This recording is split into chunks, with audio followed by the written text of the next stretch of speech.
देवप्रयाग एक प्रसिद्ध तीर्थ स्थान है। यह स्थान उत्तराखंड राज्य के पंच प्रयागों में से एक माना जाता है।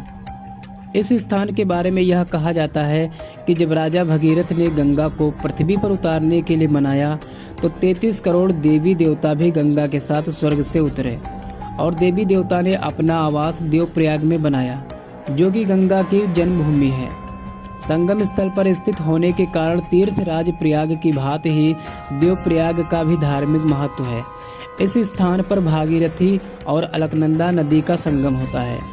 इस संगम स्थल के बाद इस नदी को गंगा नदी के नाम से जाना जाता है। देवप्रयाग अलकनंदा और भागीरथी के संगम पर स्थित है।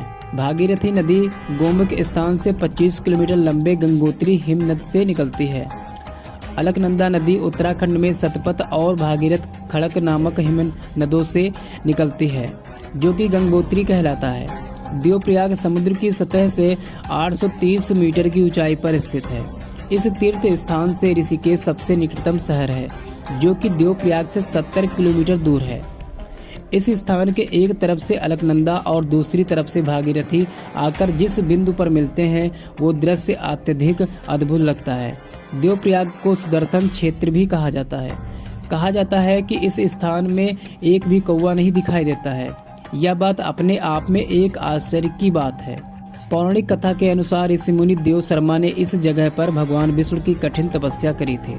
भगवान विष्णु ने ऋषि मुनि देव शर्मा की कठिन तपस्या से प्रसन्न होकर वरदान दिया कि इस स्थान की प्रसिद्धता तीनों लोक में विस्तारित होगी और यह स्थान कालांतर तक तुम्हारे नाम से प्रसिद्ध होगा। तब से इस स्थान को देवप्रयाग नामक स्थान की उपाधि मिली।